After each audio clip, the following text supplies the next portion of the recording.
Hello बच्चा party, welcome to silver chemistry. तो basically हम आ गए एक नई वीडियो के साथ जिसमें हम पढ़ रहे थे बच्चा about some important question from class 12 and that is from the chapter biomolecules. तो चलिए क्वेश्चन पढ़ लेते हैं और फिर उसका सॉल्यूशन जानने की कोशिश करते हैं। तो क्वेश्चन कह रहा है हमसे that what are sugar and write its type. और ये कुछ इस तरीके से भी लिख के आ सकता है question that differentiate between reducing sugar and non reducing sugar.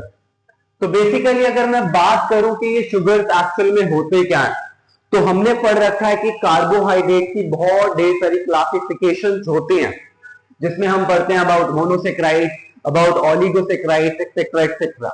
तो basically oligosaccharides and monosaccharides they are crystalline solids soluble in water and वो स्वीट इन टेस्ट होते हैं और उन्हीं को हम कलेक्टिवली बोलते हैं एज शुगर्स। अब बेसिकली शुगर के दो टाइप्स होते हैं, first one is reducing sugar and second one is non reducing sugar. अगर बात करें कि एक्चुअल में ये रिड्यूसिंग शुगर्स क्या होते हैं, तो हम बोल सकते हैं कि reducing sugars are those carbohydrate which contain free aldehydic and ketonic group and they reduce Fehling solution and Tollens reagent. They are called as reducing sugar. While non-reducing sugar, reducing sugar का just उल्टा होता है। इसमें हम बोल सकते हैं कि non-reducing sugar वो sugars होती हैं बच्चा जो free aldehydic और ketonic group को contain नहीं करती हैं and they cannot reduce Fehling solution and Tollens reagent. Right तो अब हम बात करते हैं इसके सॉल्यूशन की, डिटेल्ड सॉल्यूशन की। तो हम लिख सकते हैं व्हाट आर शुगर्स में, तो मैं बोलूंगा कि जनरली मोनोसेक्राइड्स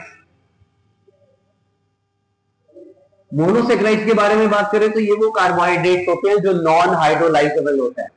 तो हम बात कर रहे हैं generally monosaccharides and oligosaccharides. Oligosaccharides के बारे में मैं आपको बताऊं तो ये वो कार्बोहाइड्रेट्स होते हैं जो ऑन हाइड्रोलिसिस डिसोशिएट कर जाते हैं या टूट जाते हैं इनटू 2 to 10 यूनिट्स। राइट तो generally monosaccharides and oligosaccharides are crystalline solids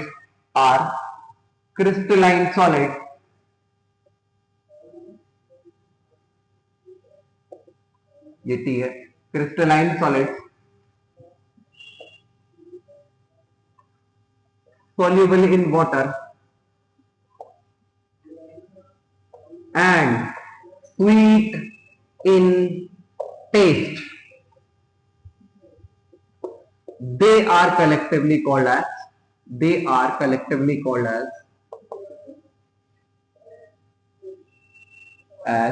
sugars.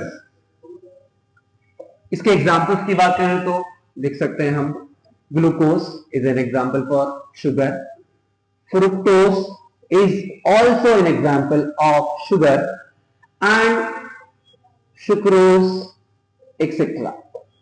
बात करते हैं कि इसके टाइप्स की, तो दे आर ऑफ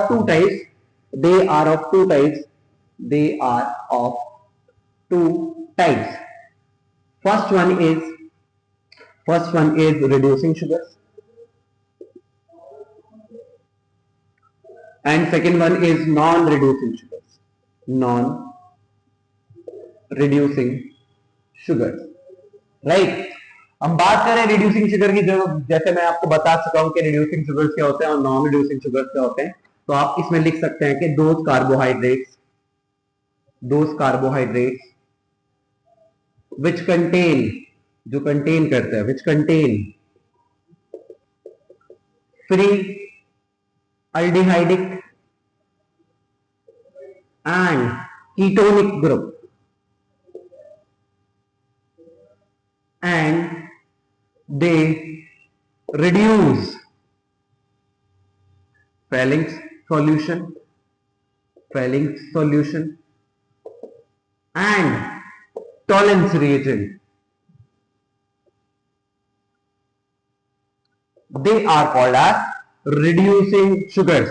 इसके एग्जांपल्स की बात करें तो सारे मोनोसेक्राइड्स, all monosaccharides are an example for reducing sugar. All monosaccharides, maltose MALTOSE maltose, right. अगर हम बात करें नॉन रिड्यूसिंग शुगर्स की, तो ये रिड्यूसिंग शुगर्स का जस्ट अपोजिट होता है। तो हम क्या लिख सकते हैं इसमें, those carbohydrate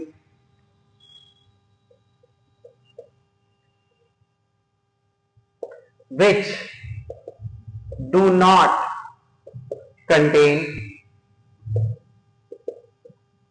free aldehydic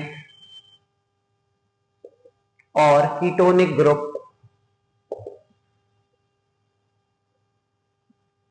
and do not reduce Fehling solution। अब ये Fehling solution क्या होता है, इसके बारे में अलग से एक वीडियो बनानी पड़ेगी। Fehling solution and Tollens reagent they are called as non reducing sugar। अगर इसके एग्जांपल्स की बात करें तो बच्चा हम लिख सकते हैं इसमें सुक्रोज। बेसिकली अभी Fehling solution और Tollens reagent के लिए ये जान लो कि ये ऐसे सॉल्यूशन होते हैं जो हमें हेल्प करते हैं to differentiate between aldehyde and ketonic group। Thank you all.